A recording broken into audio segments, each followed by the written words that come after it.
안녕하세요. 영화 한 잔의 주인장입니다. 오늘의 한 잔은 레드룸스입니다. 레드룸스는 다크웹에서 익명성 뒤로 숨은 사람들이 불법적인 행위를 하는 인터넷 공간이라고 생각하면 됩니다. 사실대로 말하자면 저는 이 영화를 오해하고 극장에서 봤습니다. 사전 줄거리를 잘못 읽고 그저 잔인한 영화겠구나 하고 봤습니다. 따라서 영화가 시작하고 1분도 안 돼서 저는 당황할 수밖에 없었습니다. 영화가 끝나자 당혹감과 난해함이 온몸을 휘감았고 생각이 많아졌습니다. 현실적인 다크웹 범죄를 다루는 영화, 본질적인 호기심과 관심에 대해서 보여주는 영화, 내면 깊숙한 인간의 본성에 대한 영화, 레드룸스 한 잔 말아보겠습니다. 지금부터 레드룸스에 대한 스포일러 리뷰가 있습니다. 영화를 아직 보지 않았거나 볼 예정이신 분들, 스포일러를 피하고 싶은 분은 여기서 영상을 멈추고 영화 관람 후 시청하시길 바랍니다. 그럼 시작하겠습니다.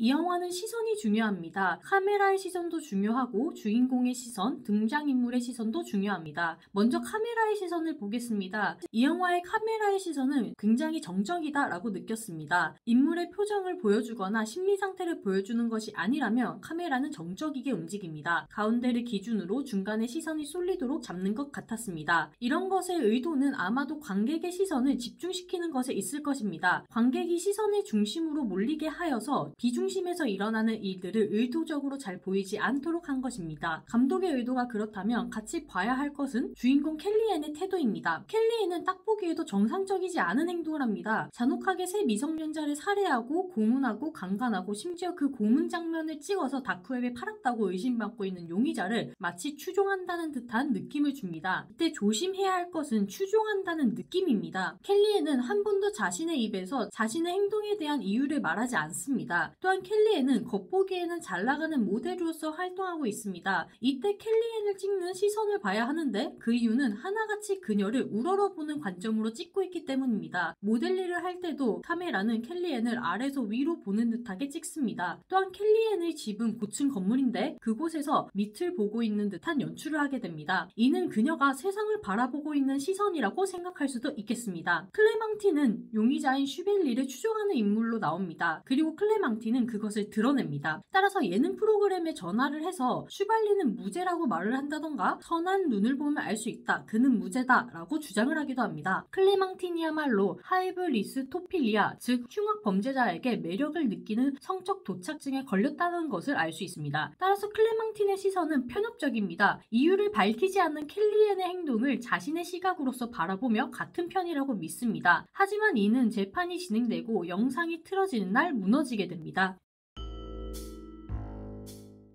영상이 재판에서 틀어지던 날 어쩌면 기대하고 있었던 두 사람 켈리앤과 클레망티는 재판장에서 쫓겨나게 됩니다. 비단 이 둘만 아니라 영상의 수위가 무척 세기 때문에 관련자만 보고 나머지는 나가도록 명령을 한 것입니다. 다른 사람들은 다 나가는 와중에 클레망티는 소리라도 들으려고 기웃기웃거리고 피해자 부모님들은 도저히 볼 수 없어서 뛰쳐나가고 쓰러지며 재판은 엉망이 됩니다. 클레망틴이 기웃거렸던 이유는 저 영상 속에서 가해자의 목소리를 듣기 위함입니다. 이때 켈리앤은 저 두 영상에서는 목소리가 안 나온다 라고 말을 하게 되고 이때 클레망티는 그걸 어떻게 하냐고 반문을 합니다. 여기서 밝혀지는 진실은 켈리앤은 두 영상을 불법적으로 소유하고 있었던 것입니다. 켈리앤의 만류에도 불구하고 클레망티는 영상을 보게 되고 심정이 뒤틀립니다. 이때 연출을 보자면 이 둘은 모니터 앞에서 나란히 앉아 영상을 틀게 되고 카메라는 이 둘의 얼굴만 비춰줍니다. 둘의 얼굴은 붉은 화면에 반사되어서 붉게 묘사가 되고 이는 마치 적색 신호 앞에 서 있는 듯한 느낌을 줍니다. 즉 여기서 멈춰라는 뜻이죠. 하지만 이 둘은 영상을 보게 되고 심지어 켈리앤은 이미 봤으니 클레망틴에게 설명을 해주게 됩니다. 이 부분에서 남자가 등장하고 여기서 눈색이 나오며 여기서는 어떤 행동을 하고 이런 식으로요. 사람이 심지어 미성년자가 고문을 당하고 처절하게 죽어나가는 영상을 보면서 마치 아무런 감정이 없는 듯한 식으로 클레망틴에게 설명을 해주고 있는 겁니다. 여기서 두 인물 클레망틴과 켈리앤은 대비를 이룬다고 볼 수 있습니다. 사실 이 둘은 상당히 상반된 인물입니다. 겉보기에는 모델 일을 하고 있어 남들에게 보여지는 것을 즐기는 켈리앤은 사실 뒤에서 인터넷 포커를 쳐서 돈을 벌고 다크웹에도 들어가는 해커입니다. 따라서 지위가 높고 돈이 많죠. 하지만 클레망틴은 히치하이킹을 통해서 몬트리올까지 온 돈 없고 가난한 인물입니다. 이 두 사람은 영화 중반부에 같이 다니면서 융화, 우정을 느끼는 듯하게 보이지만 보이는 것만 그럴 뿐 실상은 전혀 아니라는 것은 두 개의 영상을 나란히 보는 장면을 통해서 보여줬다고 생각합니다. 생각합니다. 클레망티는 켈리앤처럼 이성적인 사람이 아닙니다. 그녀는 감성적이에요. 따라서 두 영상을 보고 전과 같이 슈발리에를 추종할 수 없을 것이고 그녀는 떠나게 됩니다. 이런 과정에서 켈리앤은 흔들릴까요?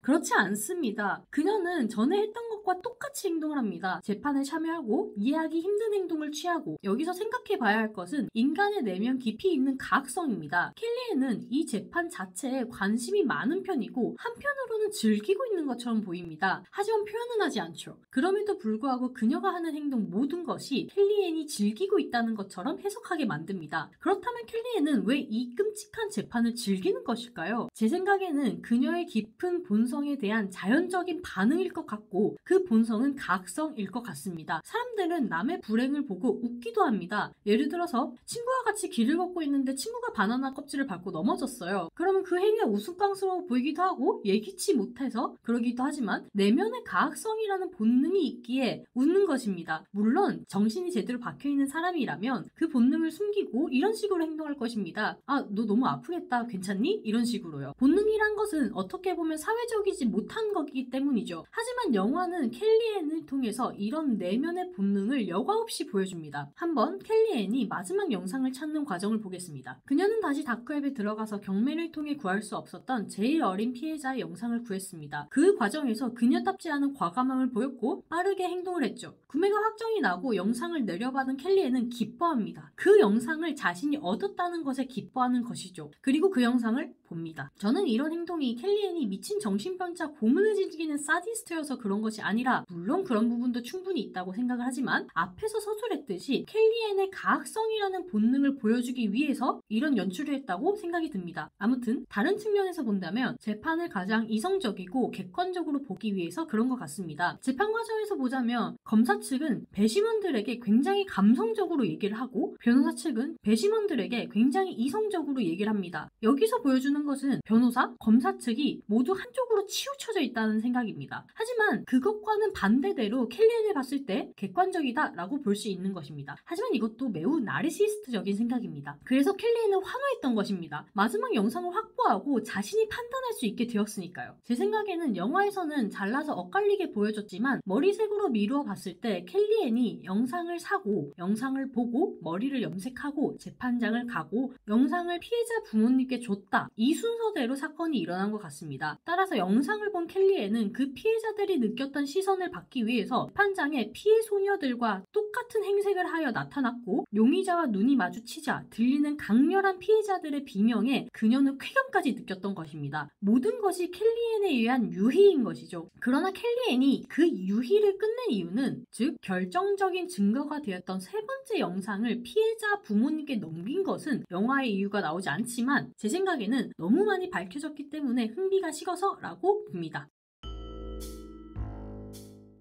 레드룸스는 감독의 의도적인 절제된 미장센을 볼 수 있습니다. 따라서 좀 답답한 느낌도 들지만 그 답답함이 주인공의 행동과 맞물려서 기묘한 시너지를 내는 것 같습니다. 또한 의도적으로 많은 대비를 주기도 하고 숨기는 부분, 밝히지 않는 부분으로 종방부까지 자칫 지루하게 느껴질 수도 있습니다. 그러나 주인공들이 본격적으로 행위하는 순간 휘몰아치는 영화의 스토리가 일품이었습니다. 결말부의 의아함과 찝찝함도 의도적으로 느껴집니다. 감독의 의도가 이렇게 많으니 그 의도들이 잘 보여지는 영화, 그래서 더욱 이상하고 난해하게 느껴지는 영화, 그럼에도 불구하고 여러가지 메시지를 생각해 볼 수 있는 영화 레드룸스에 대한 한 줄 평은 인간의 역설적인 모습에 선으로 귀결되는 아이러니입니다. 잔점수는 10잔 중 6장 원샷을 드리겠습니다. 여러분의 구독, 좋아요는 영상을 제작하는 데 큰 힘이 됩니다. 구독, 좋아요 눌러주시고 댓글로 생각을 알려주시면 소중한 채널을 운영하는 데 놀라운 힘이 됩니다. 그럼 다음 영상에서 봐요. 안녕!